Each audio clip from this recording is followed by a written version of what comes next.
Gotta love this time of year. Only one can be champion. Let's go playoff racing! I said, hey, there's no surrender. Let 'em hear my battle cry.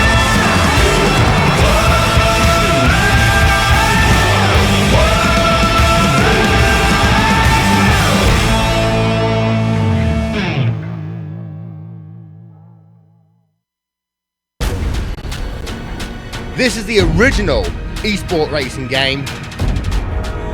This is iRacing.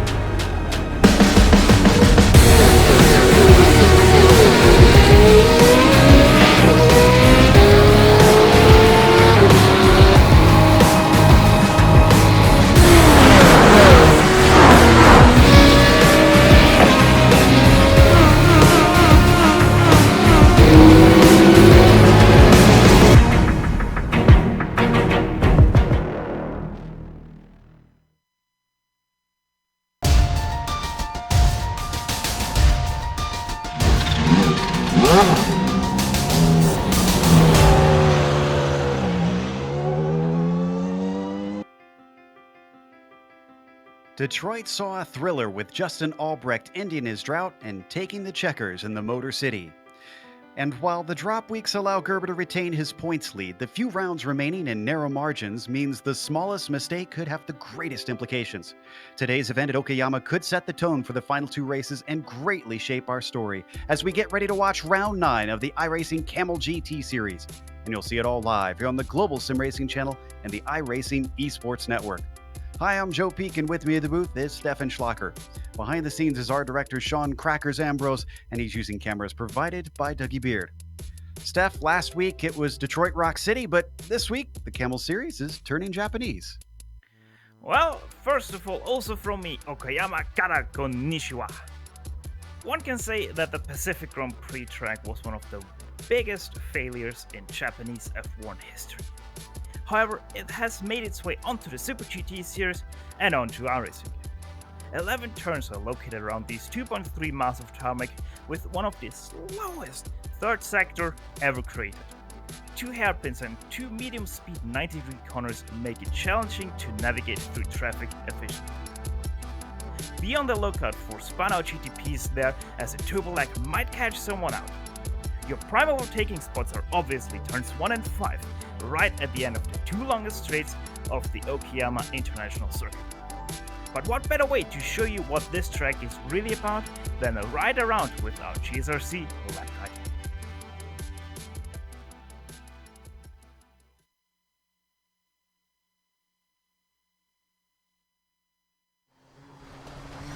Alright, we've got Clayton McLeod in the GSRC Nissan, so let's do a lap around Okayama.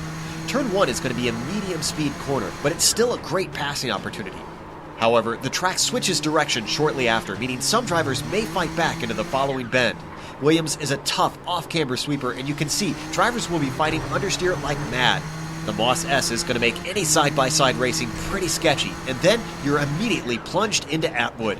The exit of this corner winds uphill, always curving. Expect the turbo lag to cause a spin or two. Now we're onto the backstretch, which is the longest straight of the track. It culminates into the hairpin, making this an extremely popular place to overtake. You'll notice there's a lot of banking through here, though. Anyone who can hang around the outside will set themselves up to defend into revolver.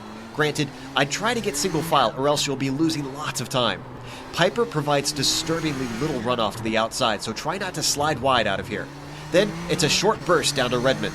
Sneak attacks can sometimes be possible, and you can make a pass up the inside, but this corner and Hobbs create a back-to-back hairpin combo. It's frustrating and slow. At the top of the hill, once again, careful with the throttle so that the car doesn't whip around on you.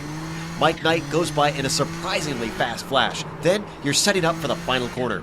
This is critical that you focus on getting a run out of here, or else you'll be susceptible into turn 1. Hopefully you kept it together and have now finished a lap around Okayama.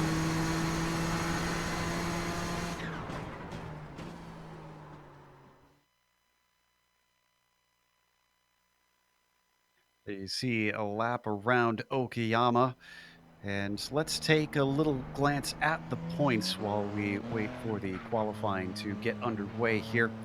Starting with the prototypes, of course, I mentioned that Fabian Gerber is up at the top, and though it says that he is 8 points ahead, that is again with drop weeks. And look, Justin has 12, Fabian does not. Justin actually has more overall points than Fabian, and it is a scant margin. Fabian has had a DNS and a DNF so far, so that is really going to play into how the rest of the season shapes out, just based on if they have problems or not. Phil Lake jumps up one position ahead of Martin Krejcik. Otherwise, Fabian Uglu stays put where he is in that prototype standings. Steph, what about the GTOs? I've kind of neglected them here in the intro. Well, in your GTOs, you have Rob Olenek still in first place.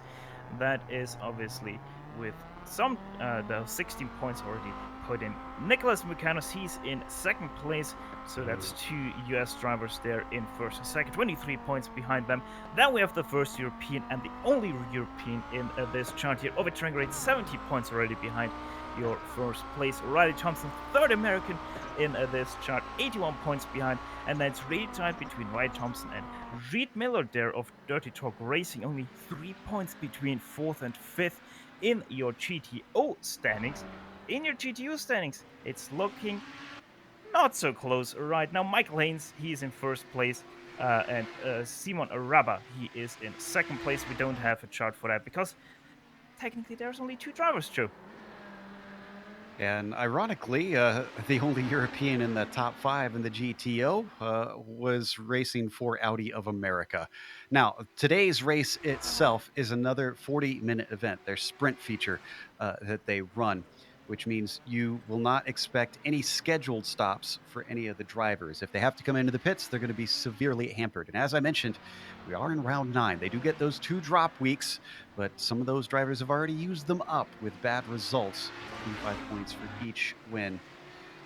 As once again, you are watching this on the iRacing Esports Network. As always, make sure and subscribe to IESN. Go to their YouTube page, click on the big red button that says subscribe, and you'll get all of the iRacing Kamel GT series in your YouTube feed.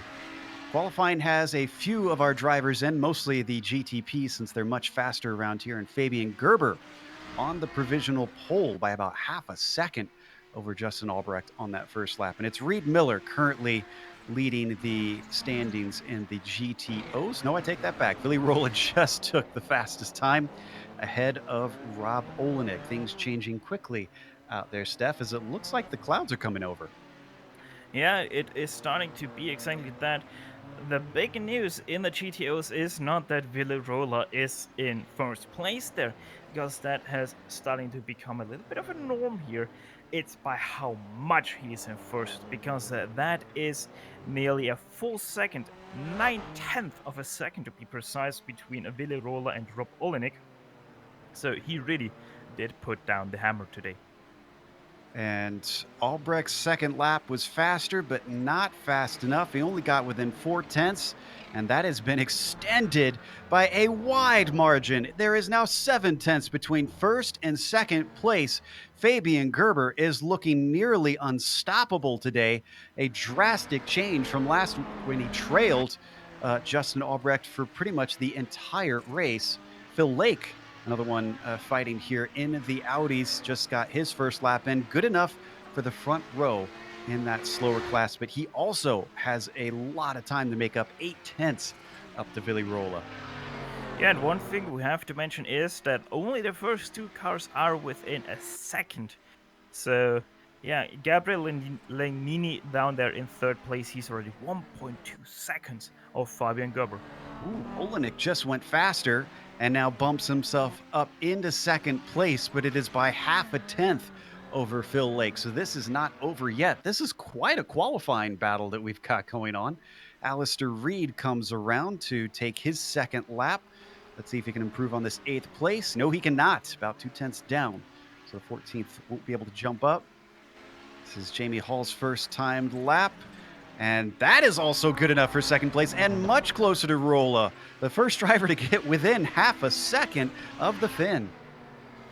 Yeah, and Phil Lake is now coming through second last at last turn. So let's see what Phil Lake can do. He's right now sitting in fourth place, about a second behind Villarola. Coming now onto the front straight. Let's see what he can do here. That was a fast lap, not fast enough. 28.035 bumps him up into third place. That's good enough to put Olenek down in fourth on the outside of row 2. This is Gabriel Duchesne, who we're watching, but actually, no, he is on a second-time lap now. His first one, good enough to put him on the board. Unfortunately, he is slower than everybody else who has put a lap time in. We're still waiting on 2 of the GTPs to be able to set a lap. Johnny Bell not going to set one as he comes around. He's actually gotten both of his laps in, and he sits in 10th. Newman out of the last turn. Has not set a single lap yet, and this is going to be his only timed lap if he kept it clean and on track. Let's see what he's got underneath him. A 121.3. That's good enough for 10th. He's going to bump Johnny Bell down. Jamie Hall, the next one to cross the line. Once again, a GTO. He's only 2/10 behind your leading GTO. Can he beat that time? 28.1. That's a solid no. Not going to have the opportunity to start at the top spot, but he's still going to be up front right next to him. So we look at Veldman here coming around. He has not set a time yet, so hopefully this is not an out lap so he can get one in. Let's see what this is going to be. 31.2. That's good enough for 12th in his class, just faster than Michael Haynes. See Jess Coleman coming across the line now as well. Looks like he's on a warm-up lap, so he's not going to get a time in. What about Lago? Oh, Lago's not going to be able to make it back to the line in time. Yeah, pretty much anyone who is riding on track will not be able to be at the line because the time is now up. Yes, it is. So our grid for round 9 here starts with Fabian Gerber on the pole once again, and it is looking very much in his favor based on the qualifying times. Albrecht, 3/4 of a second back in second place. Gabriel Lanini joins the fray and see if he can get himself a podium starting from third. Luis Emerton looking to maybe deny him that chance starting in fourth. Fabian Jungbluth will be P5. He's been improving race after race. Used to be a little bit more towards the back of the pack. Now he is a solid mid-pack driver competing to see if he can get up to the front. Editor Sintes Gallindo starts P6 with Brian Molitor in 7th and J.E. Hyde in 8th. John Keefe starts P9 today. Daniel Newman cracks into the top 10. Donnie Bell has a time good enough for 11th. Juha Ihalainen in 12th place. Gabriel Duchesne 13th. Roy Pruitt, the only of the GTPs not to get a time in, will start behind them. Steph? Villarola, your pole sitter for the GTO class, right ahead of Jamie Hall, who will be lining up on his left side. Phil Lake is in 3rd place. Rob Olenek will line up in 4th. Nicholas Mucanas 5th. Reed Miller 6th. Riley Downey 7th. Daniel Sandro 8th. Alistair Reed 9th. And running out your top 10 on the grid will be Henry Pitkinen in the GTO. Jeffrey White will follow suit along with Alexander Beltman. Michael Hayes, Jess Coleman. He is the first car to not set a lap time in a GTO class. Alongside him, of the guys that didn't put in a qualifying lap, is Javier Lago, Aaron Kertesh, and Bradley Graham Solier.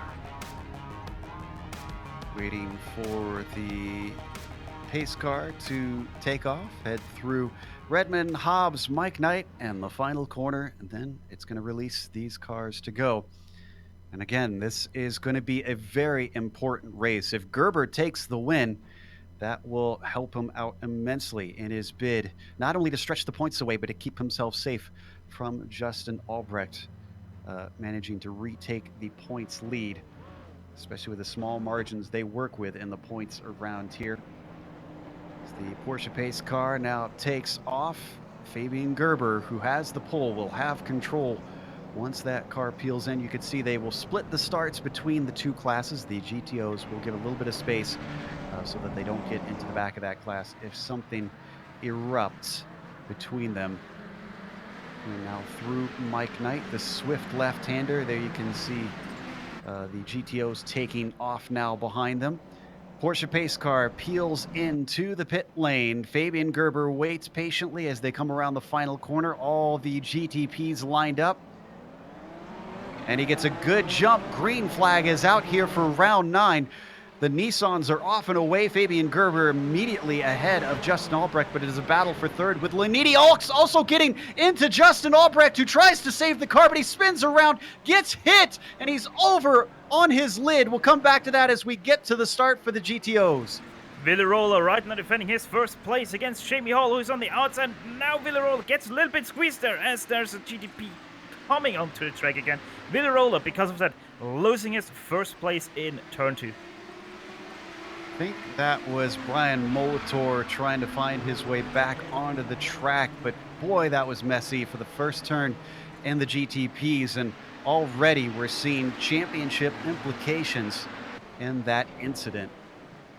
As our leaders come up over the hill onto the backstretch, that is Hall leading Rolla. Rolla wants to get back up into the front.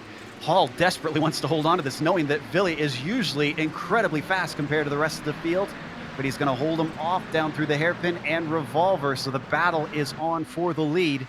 Up at the front of the GTPs, it is Gerber stretching away by nearly 2 seconds over Lanini. And there's a little bit of a pack forming already for, I think that's 7th place right now, right behind Daniel Neumann.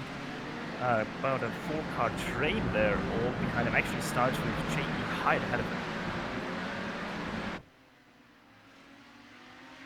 So as we come around the final corner for our GTOs, Jamie Hall doing a good job fending off Rolla.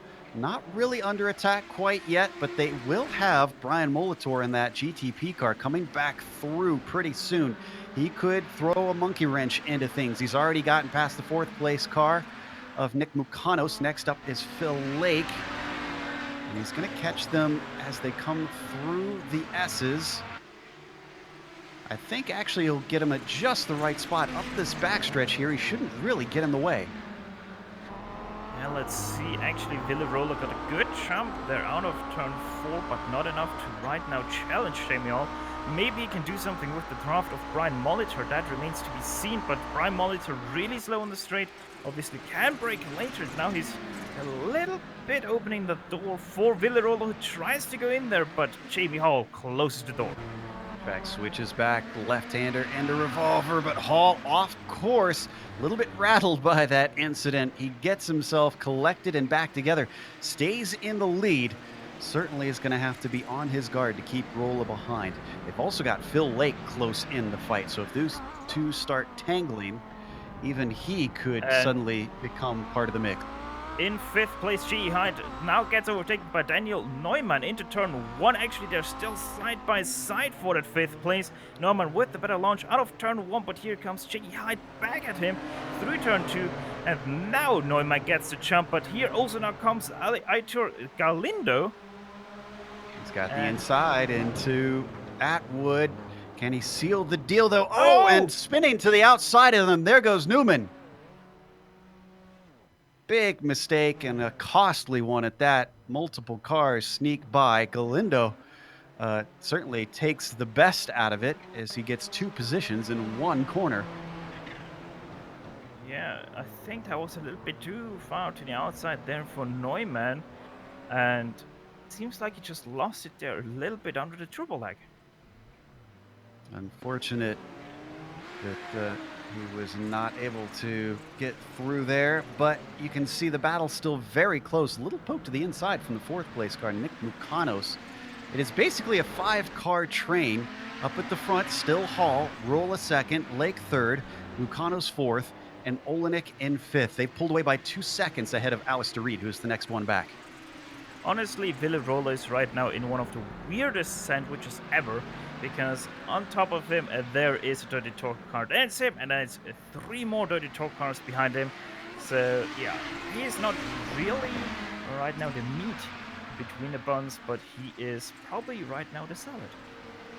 I was gonna say, with the white Glacier Racing car and a bunch of dark-colored Dirty Torque cars, it seems more like an Oreo sandwich to me, the way that they run right now. Unfortunately for Villarola, he's a little bit stuck.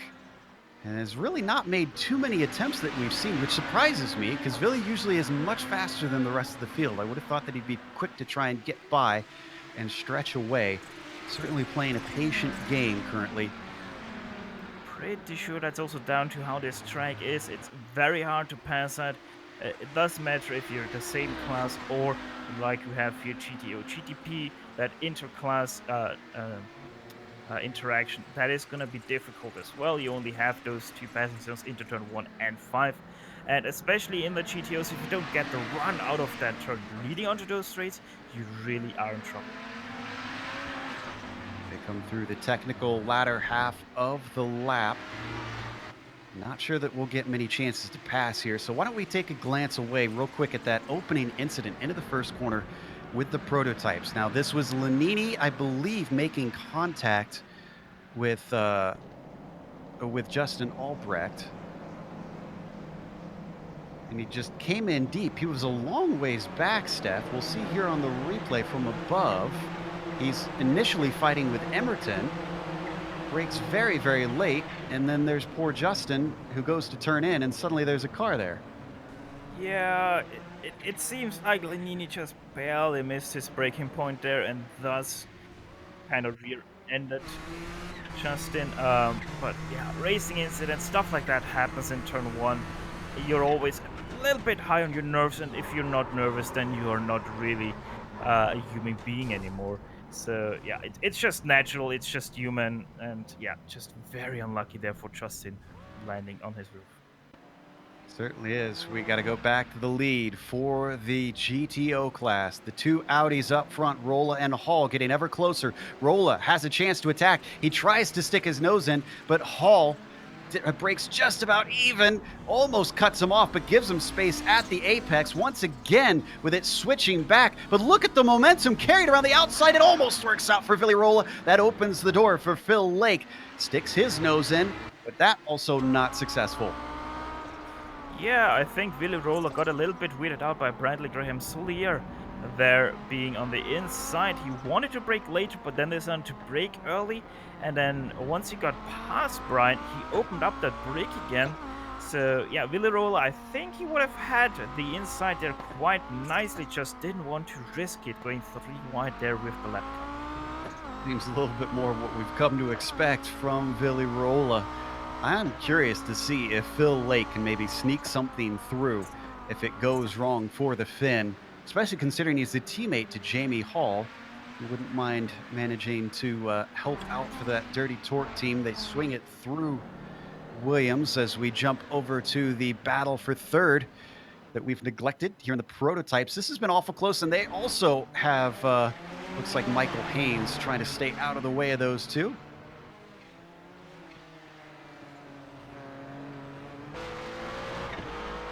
Riding on board with Ian Bluth, looking back at Emerton. That traffic really helped out Fabian, giving him a little bit of a gap.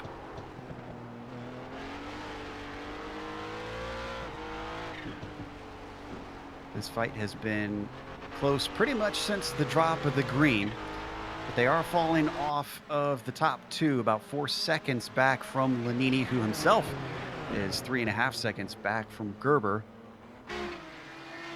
This point, Steph, I'm starting to think, though, for Gerber, it's... Oh, and what happened to Molitor here?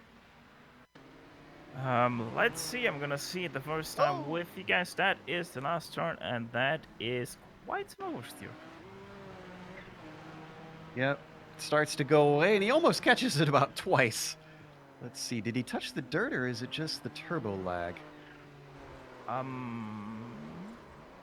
Yeah, that really looks like turbo lag to me there for Prime Molitor. Quite an impact also there onto the pit wall. So yeah, that seems to be Brian Molitor's race done, as he actually did disconnect from the zone. Unfortunate. He did have some damage from some contact he made at the very start of the race. He was involved in that opening incident that we just watched, but we cannot take our eyes away from this battle for the lead in the Audis, because Villy Rolla finds himself plugged up behind Jamie Hall with nowhere to go. He gets a decent run up the backstretch, but he is nowhere near close enough to try and outbrake the UKNI driver into the hairpin. coming out of the backstretch is this battle for first, and Fabian Gerber just enters it, so not too much longer, and Fabian Gerber will see the back end of this battle for first place. So yeah, Gerber, he's opening up the gap himself, nearly 5 seconds already back to Lenini, and yeah, Gerber once again putting on the show, but these guys really are also putting on the show. They're not missing much elsewhere in the field. We will try and jump over to get some coverage, but with this being for first place, there's some great importance here. And I do believe we've and got to... Go ahead. Roy Pruitt just spun in turn 2. He's on the apex right now, and he backs it into the wall. So he's out of the racing line there, over to right. See what happened to Roy. This is through Williams. I think it looks to me like he downshifted one gear too much. You're gonna see that just spins out on him there. There she goes around. And then noses it into the inside wall, and then realizes that the pack of GTOs is coming up, and she just floors it in reverse to get out of their way. Just a quick update on the battle for third in the prototypes. Emerton got close. He was within 0.3 of a second, but he has fallen back once again, starting to lose touch on Jungbluth.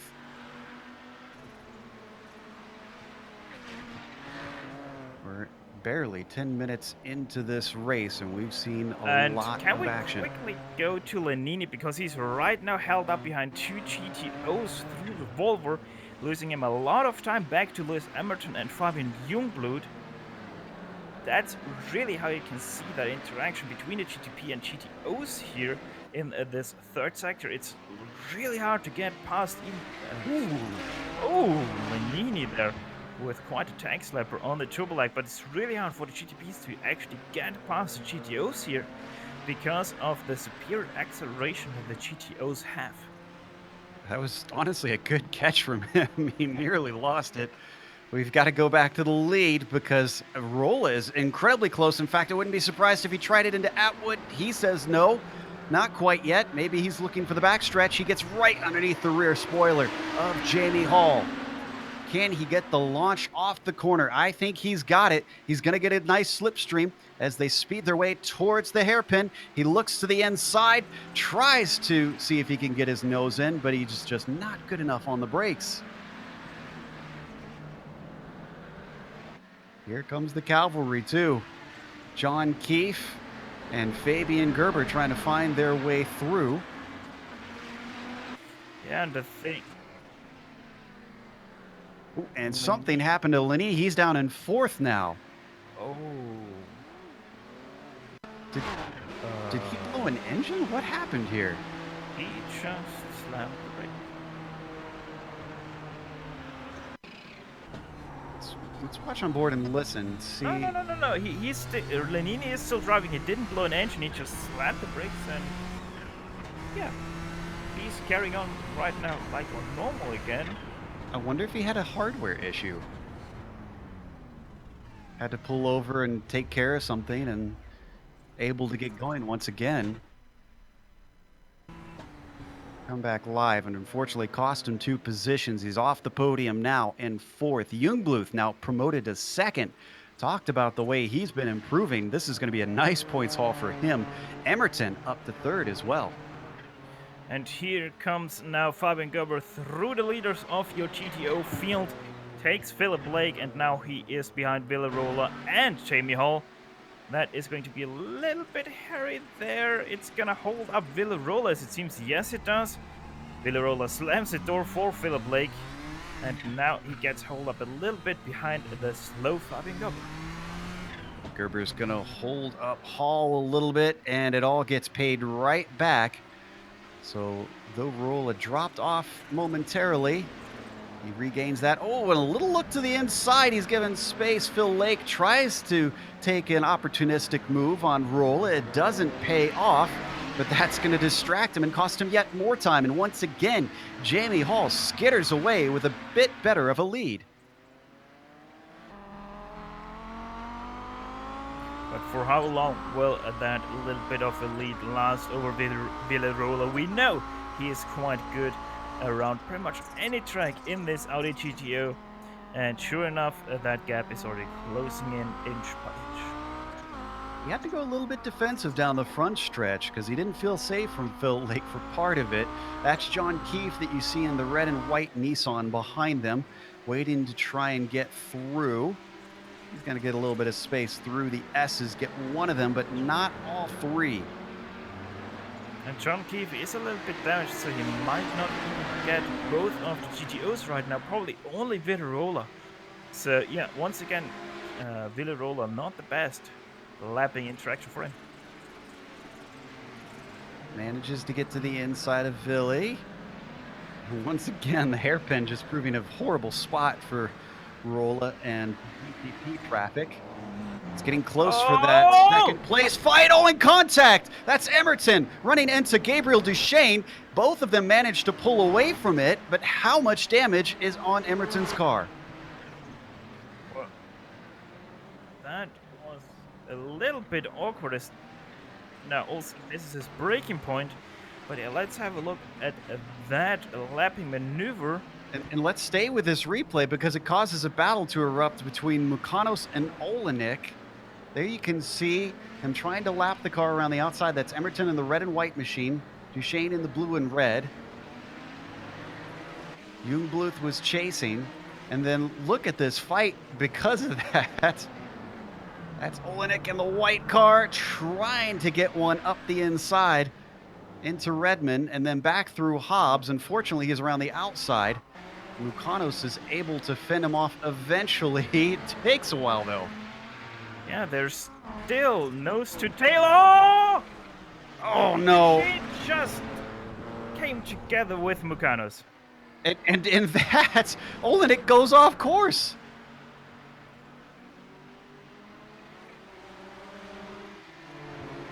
What happened here? It looked maybe a bit of netcode there. Honestly, to me, it looks like a little bit of a misunderstanding there between the two. Mukanos didn't really want to give him the gap, but Duchesne thought he's gonna give him the gap to the right, and thus goes into a gap that's closing up and causes that very awkward lapping situation. Olenek retains fourth place, but only just barely ahead of Mukanos. If he would have stayed on track, I think he would have managed to get a good gap back to Mukanos. Fortunately, it was not meant to be.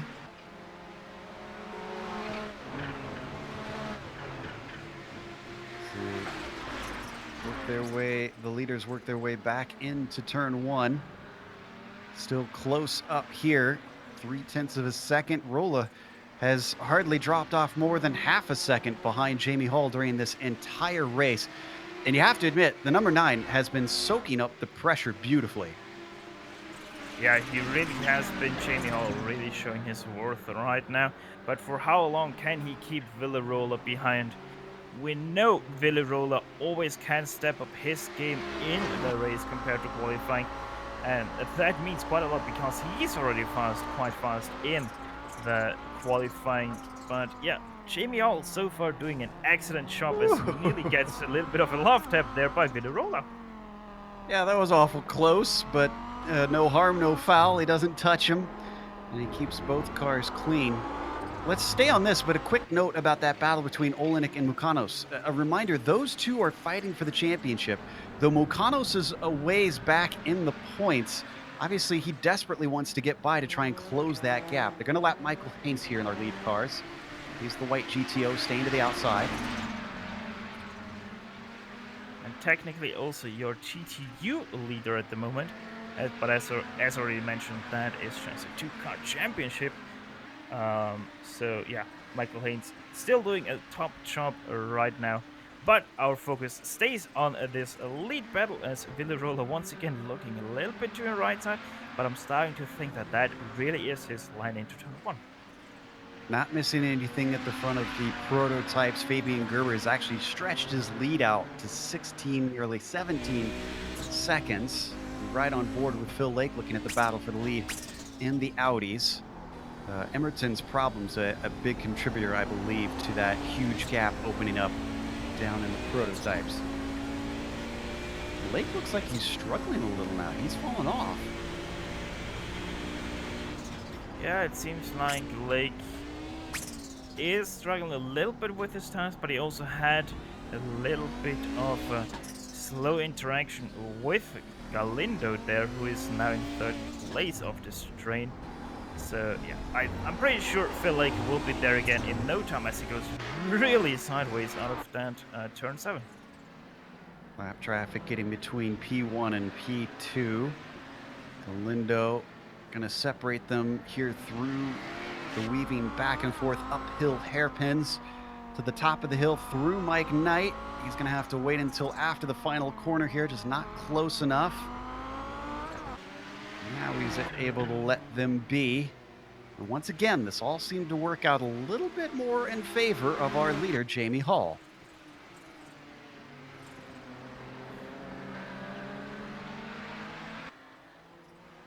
Poking our heads back to second place in the prototypes. The number 11 still ahead of Jungbluth.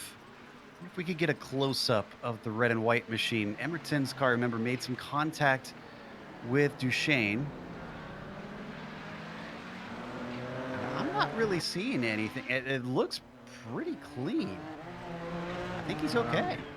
On my screen, the left side of the rear wing is a little bit bent up.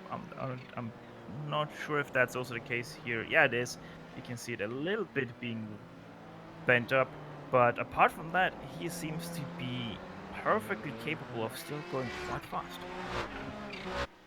Which I'm sure he is grateful for as they put a lap on Jeff White, currently running 11th down in the GTOs. Oh, but he catches him at a pretty bad time. Jungbluth gains a little bit, not enough that he can go on the attack down into turn 1. Stays right with him, following in his tire tracks, though.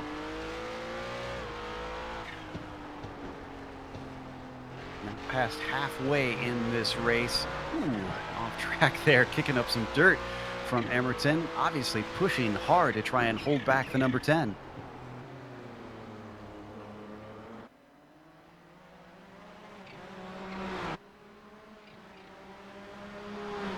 This has been one of those fights that has been going since the drop of the green. These two have earned positions based on a little bit of attrition. If you're just joining us, we lost Justin Albrecht in the very first corner of this race. And then Lanini had mysterious issues that we're not sure what the cause of them were, but he seems to have solved them because he's gotten back on pace. And indeed, he's closed the gap slightly. It is under 4 seconds. I'm not sure if he'll be able to gain before the race is over, though.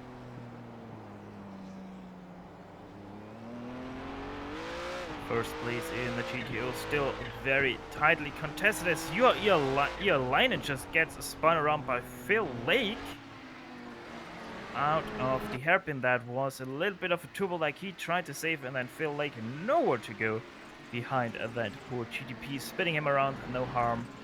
Really done to Ioalainen, apart from losing out 2 spots to Daniel Neumann and Johnny Bell. That absolutely killed Phil Lake, though. Not necessarily damage to his car, but time-wise, he's now a 1.5 seconds back from the top 2 and continuing to drop. This, what was a 3-car fight for much of this race, is now becoming a 2-horse race. I would nearly go and say that was a 5-car battle here at one point for first place with Olenek and Mukanos, even though they were just riding in the back and not really been able to do anything, but still they kind of were there putting in pressure. Looks like we got a nice little battle for 8th.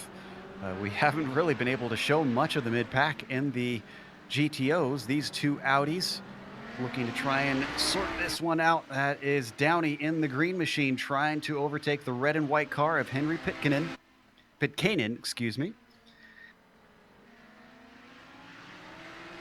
Ooh, this is a good run onto the front stretch. In fact, I think there may have been a little bit of a misshift from Henry. He stays to the outside, gives the inside to the green machine, but he is slow on the brakes. Look at Henry come back at him deep into turn one, a little bit too deep. He almost goes off course. Still going to be side by side as it swings back into Williams, giving a lot of room down to the inside does Riley Downey, but it doesn't matter because he manages to carry his speed, and now he's up to 8th. Riley Downey, a streamer on Twitch, probably streaming his race right now. This fight with Henry Pitkänen, who you also might know on. Came together a little bit there. Henry Pitkänen, a known face out of the classic IndyCar series broadcasted by RaceBot. And Emerton and Jungbluth were the two GTPs that you saw try and weave their way through. Didn't interrupt their battle. In fact, they timed that to perfection, managing to get by and letting both of the battles continue without really affecting one another. Not often you get to say that in this series. Look at the, you can actually see the damage on the rear of Emerton's car here with our 007 cam. You know that happened last week as well. In behind Joe, not too far away, Gabriel Lanini. Only 2.5 seconds now between himself and Fabian Jungbluth, and he's closing in about a full second per lap on these two fighting. So we might soon have a three-car battle for that second place. Get a lap comparison between Lanini and Jungbluth to see kind of where he's been chipping away in bits and pieces. I think you're right. I thought for sure that based on his pace before, he wasn't going to be able to gain enough before the end. It looks like, yeah, about half second to 3/4 of a second per lap quicker consistently. That bodes very well for the number 8. Oh, and we have to go to the battle for GTO lead right now. Villarola might be trying something here into turn 1. 3 wide to go for a brief moment with the GTP on the inside. Villarola now on the outside. He might have the better traction, and he does. Takes away lead from Jamie Hall. I don't know if Finns are known for their patience, but Villy has shown some this race. It took a long time to make that work, but now he's going to have to switch gears. He's got to go on defense because Jamie Hall, immediately looking to try and retake that position, comes up onto the backstretch. Can he get enough of a launch to return the favor? He is awful close. He is very close. Look at this. He's got a good slipstream, and immediately Rolla goes on the defense down into the hairpin.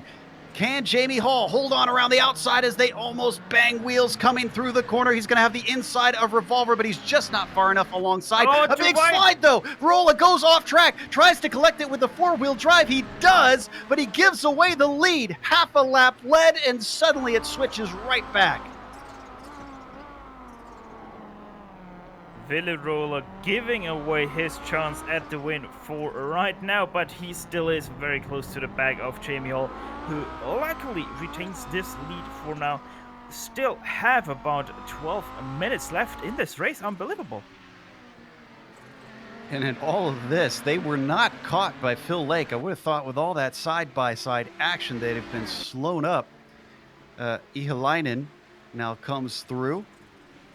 And but he's going to hold up Jamie Hall well once again. But it's going to be the inside of this corner, the outside of Williams. Ruola tries to carry the speed as best he can. That off-camber corner is not going to be conducive to that. He has to fall back in line. He has to stay close through turn 4, and then the chance is his. He had a little bit of a slide last lap, but see how this is. He keeps it very tight, maybe a little bit too tight, as Jamie Hall gets an extremely good launch. I cannot imagine the frustration that Ruola is feeling at this point. He had it for just a moment, and while he's been getting opportunities, Jamie Hall has been playing this race to perfection. I'll be just absolutely stunned if he comes away with this win. And so, as before mentioned, Lewis Emerton, Fabian Jungbluth, they are really getting caught by Gabriel Lanini. Only 1.3 seconds now between himself and Jungbluth. And Jungbluth himself, he is putting really the pressure onto Lewis Emerton's back. It's now down to within 1.5 seconds. It's going to be probably a little bit trickier for Fabian Jungbluth, not only having to try and attack forward, but also have to defend his position on the podium with the charging Lanini coming very quickly. He's going to have to do it for about 10 minutes if he hopes to spray some champagne today. You can see how quickly Lanini is gaining to the rear. It is now down to 1.1 seconds.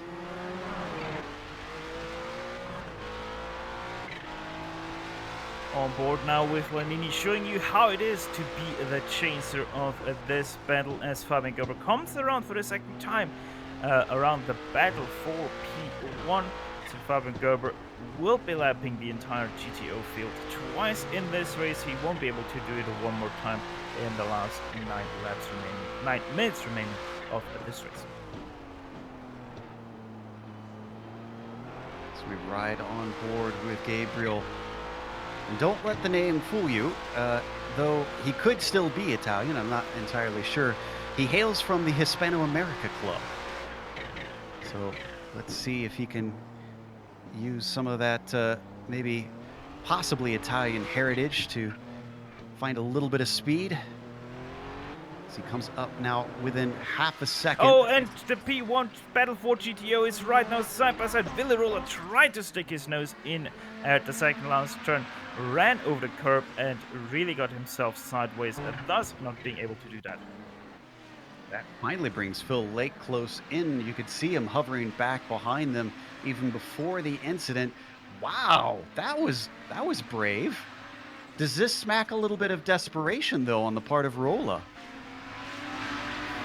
Honestly, not sure right now. It does seem like a little bit of desperation there for Rolla, but I'm not even sure if Finns are capable of desperation. They're capable of winning, and Willy Rolla is very capable of winning. Let's see if he can do it this time down into the hairpin. He looks a little far back compared to previous attempts.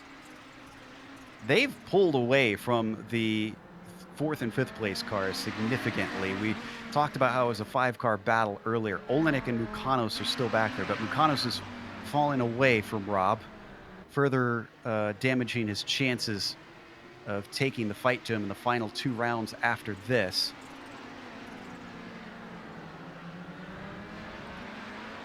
So we have 2 3-car battles bubbling up.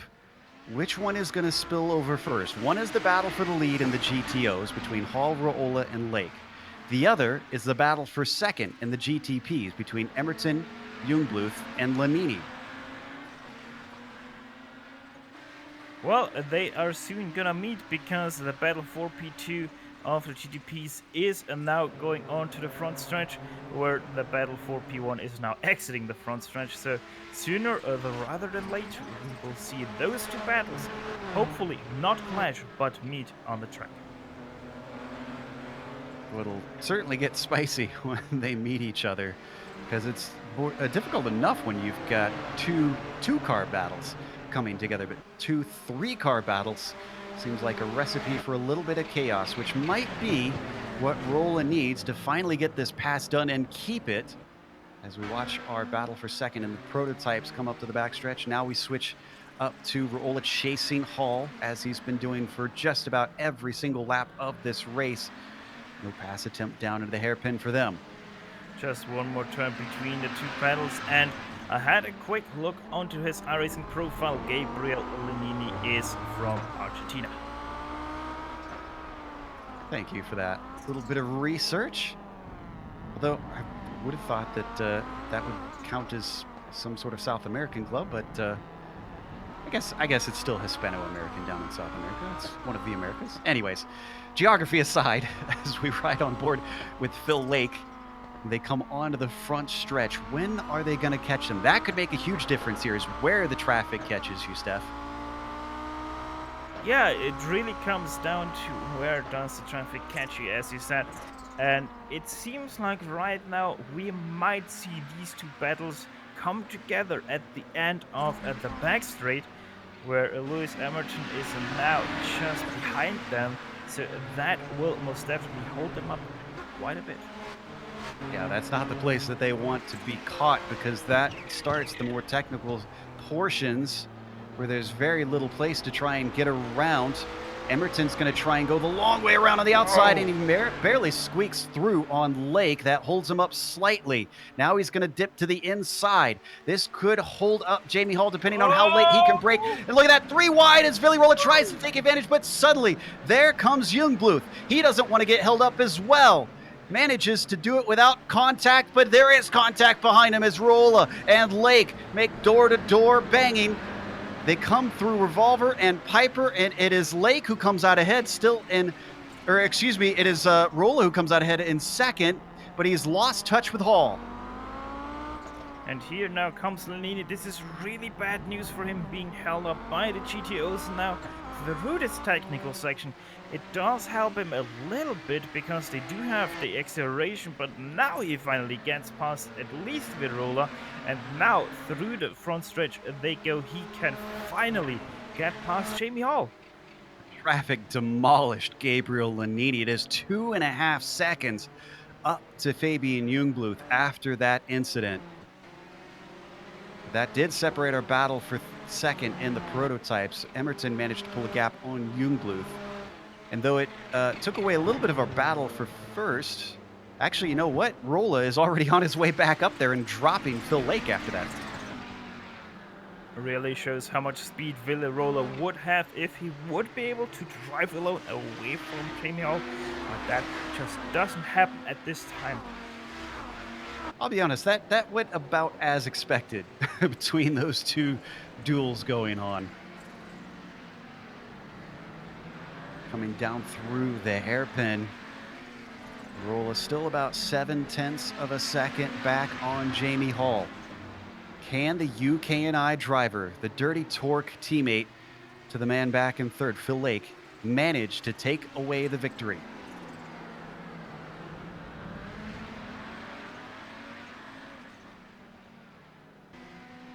Gonna have to survive it for 3 more laps if he wants to do that. Into the final corner once more. Rolla not making rapid inroads now. Down to 0.6, so that's 1 more tenth chopped away. He's gonna have to hustle. Yeah, but he did close in 4/10 at this lap on Jamie Hall. A 29.3 for Jamie Hall versus a 28.9 for Rolla, and a 28.747 for Phil Lake. 747, my most favorite number there is. But yeah, Phil Lake, he is utilizing that draft to quite some perfection because he's able to stay with this battle because of the draft. This is now the closest battle of the 2 classes because Emerton, Jungbluth, and Lanini are still well separated. Lanini does look to be catching Jungbluth, but we'll go to that if that starts to erupt itself. Down into the hairpin one more time. Can Ville Rolla manage to get himself within striking distance? He was 0.4 faster last time through. Doesn't seem to be doing it on the first half of the lap because he is still 0.7 back. Maybe it's through these slower corners. Maybe the car's set up better for mechanical grip. Let's see with Ville Rolla. He is starting to close in now, but also Jamie Hall, he's making some mistakes through these 2 hairpins, which really does help Ville Rolla and Phil Lake. And yeah, I would say the battle is back on. It's got it down to 0.5 of a second. It does seem to be those slow hairpins that help him out. That's 2 more tenths chopped off. You should be getting a little bit of that slipstream once they get to the long straights. I believe we're going to get the white flag this time by for our leader, Fabian Gerber, who has been pretty much running his own race. We've barely covered him. 21, nearly 22 seconds over Luis Emerton, who's certainly gotten the lion's share of screen time out of the prototypes. White flag is out as our points leader comes onto the front stretch to take yet another victory. Last week was the first time when he finished a race that he did not win it. Other two, as I mentioned, a did not start and then a DNF. So he did start one race and didn't win it, but he didn't see the checkered flag in the end.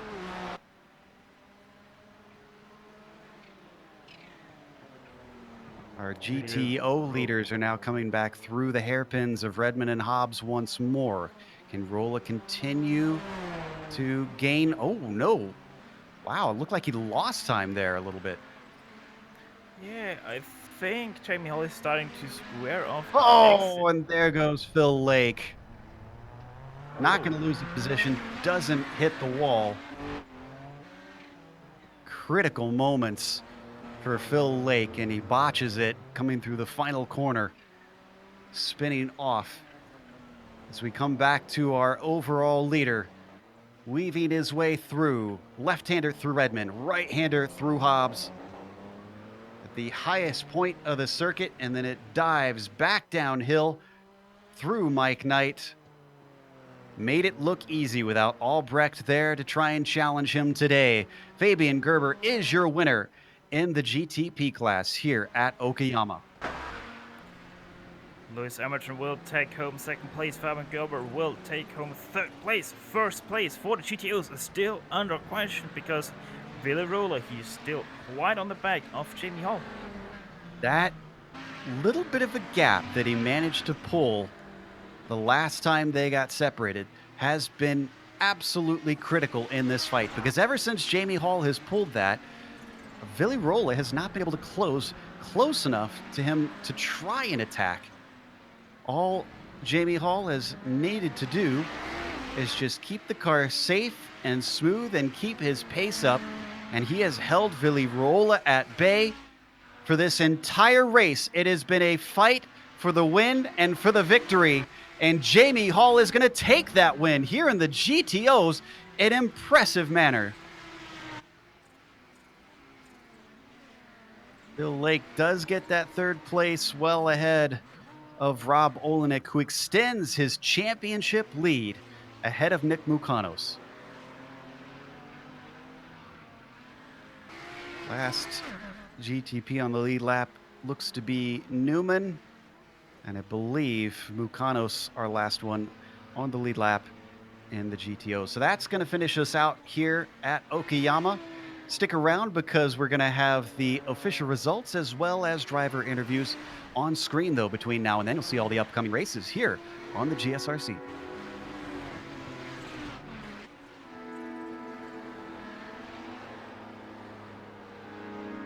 Of the best sim racers, $100,000 on the line.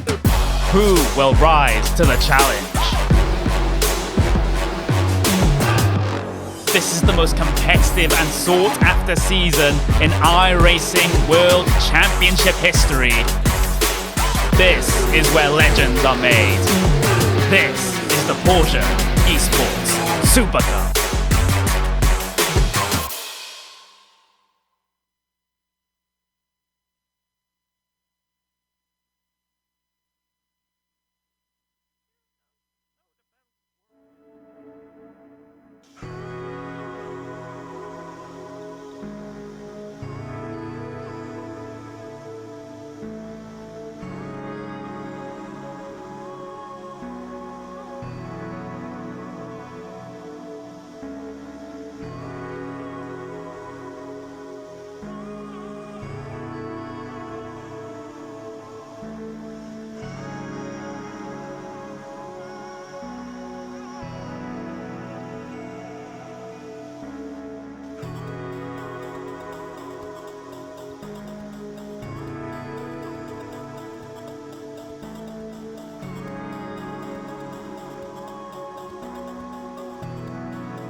welcome back to Okayama International Circuit. We just watched round 9 here in the Kamel GT series, and we had a great fight, at least for the lead in the GTOs, but it was for second in the prototypes. Let's tell you how they finished it out. Fabian Gerber was our winner, and it was a large margin. You can see there 23 seconds, nearly 24 at the end of the day. Luis Emerton, credit to him. He inherited that second place after those in front had mistakes, but from fourth to second is no mean feat in the talent of this pool.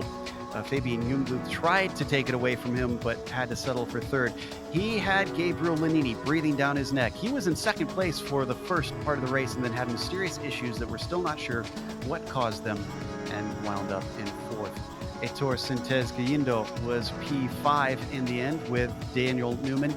The last of the GTPs on the lead lap, he takes 6. Johnny Bell was 7th behind him. Juha Ihalainen finishes 8th, and John Keefe rounds out your prototypes that finished ahead of the GTOs. Jamie Hall took home the win here today in the GTOs ahead of Villarola and Phil Lake, who had a very unfortunate event there in the last turn with 1 lap to go. Rob Olenek, he comes home in 4th place, defending his championship lead over Nicholas Buchanos. Daniel Sandro, he comes home in 6th place. Alistair Reed, 7th. Henry Pitkanen in 8th. Riley Downey, 9th place. And last car that did finish the race in the GTO field was Yes Coleman in 19th. Overall, 20th overall went to Jeffrey White. Michael Haynes in 21st, and he is also, I think, the last car who did actually finish this race. Alexander Veltman, he also didn't finish. He's the first car overall to not finish the race.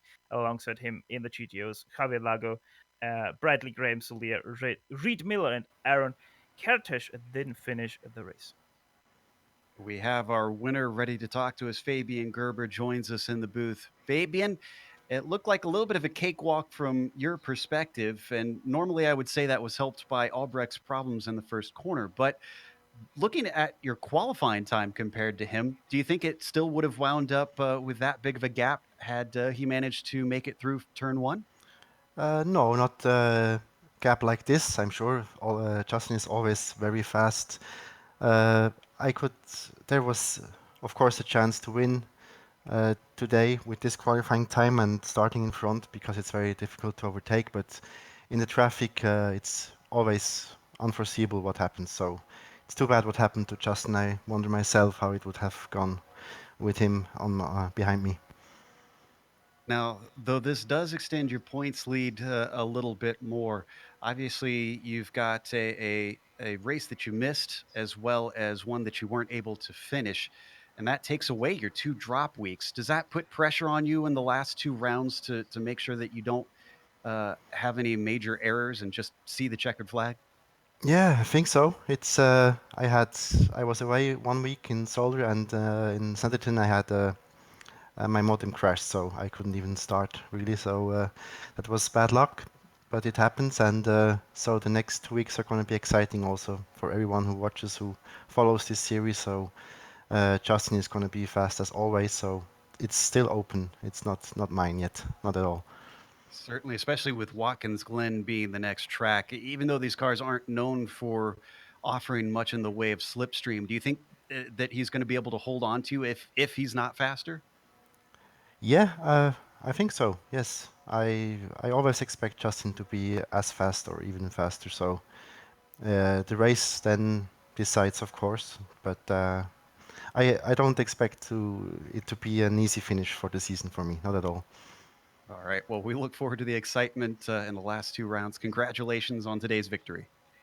Thanks very much, guys. See you next week.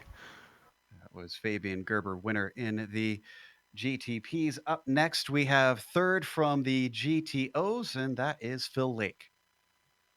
Yeah, and Phil, like you saw quite the battle ahead of you. One could say they were fighting with all their might. How did you feel in behind, waiting for them to make their mistakes? Yeah, it was pretty much just a waiting game for me. I had a few issues with Nissan's first time they came round. and that kind of cut me off from the pack a little bit. And I just used too much of my tires catching them back up, and so I needed them to really slow each other down to give me a chance at the end there. But it was a lot of fun, um, just trying to find a gap to get through, but one didn't appear. Now, the question is obviously, do you think you would have had enough speed to get past both of them and maybe even try to run away from them? Um, Definitely not run away from them. I think Vil probably had a little bit more speed, at least based on practice before the race. Um, but me and Jamie are very, very similar. So it probably would have been exactly the same situation if I was leading and Jamie was third. Hmm. So it was just Vil we didn't want to give any space to. Well, next up, Watkins Glen, the classic boot version of the track. How are you looking forward to that one? I'm gonna miss next week, but Oh, but I do like Watkins Glen. It would have been fun, but I've got other stuff to do. But I'll be back the week after. well, Phil, then I would say good luck with your real world stuff. And yeah, maybe we can see you on the broadcast, spotting you in the chat. Maybe, yeah. Well, congrats once again on your third place, and thanks to talking to us. Yeah, thanks, Steph. Thanks, guys. That was Phil Lake, your third place finisher in the GTO battle. And now, Lewis Emerton, your second place finisher in the GTOs. Yeah, and Luis really was a best of the rest situation a long ways back from Gerber, but still had plenty of excitement, which started in the first corner, Luis. It seemed like you had a front row seat to what happened to Justin. Oh that was crazy. I was just trying to hold on to the thing because it was trying to swap ends on me whilst I was trying to slow down for the wreck. It was it was an interesting turn one. And we did see that you had a little bit of coming together with Gabriel Duchesne. Uh, uh, Actually, I'm not sure if it was Gabriel Duchesne. I need to double check that name, but Duchesne that you had come together with halfway through the race. Did that cause you any damage that hurt your handling or your speed at all, or is it pretty solid after that? It was fine. The handling felt the same, thankfully, but it was probably only a couple of kilometers an hour down on the straight. It wasn't much at all, really. I was more worried about it affecting the fuel economy because I'd fueled it quite close, really. But it was just about enough in the end. You also had the mysterious happenings with Gabriel Lanini, where he suddenly slowed and then came back at both you and Jungbluth. Were you a little bit nervous that he caught you guys, or did you feel confident that you could hold him back if you managed to overtake Fabian? I felt confident mainly because it's such a hard track to pass on. The only way you're going to do it is if someone makes a mistake or in traffic perhaps. But I was trying to just keep my eyes forward really and not make a mistake because that's normally my thing where I make a mistake and give it away. And this is another really good points finish for you in the championship. Obviously, you're not within the top five, at least coming into this race. But what's your goal at the end of this season with 2 rounds to go? I don't know to be honest. I've been quite inconsistent this season, so just I'm here just to have fun races. I'm not here for the finishes, as it were. So I just want more epic races before the end of the season. Good man. A race fan at heart. That was Luis Emerson. Second place finish here today. Steph is going to be talking to one of his chasers who was in second place for a while, Gabriel Lanini. Yeah, and the first and the biggest question I have for you, Gabriel, what happened there on lap 10? On lap 10, yes, hello everybody. On lap 10, it happened that my son came to the sim while I was racing. He was around here, and when he exit, he unplugged the headphones, so I was with no audio, so I had no choice but to pull to one side and replug it back again. And car stalled when that happened, so I had to refire it and top second and third place were gone by then. Well, I think that's one of the funniest stories I've ever heard about someone having to pull over there. But yeah, you gotta do what you gotta do, I guess. Either way, still fourth place. I would consider that quite a good finish with that problem. Yes, it was, and it was fun trying to catch second and third place back. But by the time I reached their backs, tires didn't want to go on, especially the fronts. They were washing out everywhere, especially on the second half of the lap. And I was having trouble following Fabian, and traffic was not helping. I could maybe gain some car lengths on them, but then I will lose them back, and I actually never had a chance to make a move on them. Well, next up, Watkins Glen. Give us an outlook of what Gabriel Lenini can do there. Oh, Watkins Glen, I love that place, and on this track, on this car, it should be a blast. I mean, it's one fast corner after the other, so it should be a hell of a fun time. Well, we are most certainly gonna watch out for you then if you love that track so much. Either way, fourth place here, a very well placed fourth place, I would say. And once again, thanks to talking to us. No, thanks to you. The broadcast is awesome. When I am not racing, I'm watching it, and I love it. I would like to say one thing more. I want to publicly apologize of what happened at the start. I saved the replay. I need to watch it, but I'm pretty sure that was my fault. I ruined Justin's race and others people as a chain effect. So sorry to everybody. That's not my way of racing. That was Gabriel Lanini, who finished fourth today. It's always good to hear apologies from drivers because that takes a lot to fess up and own up to mistakes. But today we've got to close up ourselves and, of course, thank the Camel GT community for bringing us back for another season of coverage, and also to iRacing for putting us on IESN. Again, make sure and subscribe when you get the opportunity so that you don't miss a moment here in the Camel GT series. Thanks to the companies that provide the software and hardware for our broadcast. You can see them listed here on your screen. And additional thanks go to June Lalonde, who provides our wonderful music. See the screen for how to get a hold of more of her great work. Thanks to the team today, Steph, Sean, and Dougie. If you'd like to find out more about GSRC, including upcoming races, you can find it at globalsimracingchannel.com. We're also on social media. Our Twitter is at GSR Channel, Facebook is Global Sim Racing Channel, and Instagram is GSRC_Graham. The next race, as we mentioned, we're heading over to New York. That'll be for Watkins Glen, and it'll be at the Classic Boot Course. So that's no chicane with a full length around there. Saturday, August 17th is when that kicks off at 1 p.m. Eastern. We also have upcoming races for other series, though, listed on our screen. So check those out and mark them down on your calendar. However, until next time, race clean, race hard, see you on the track.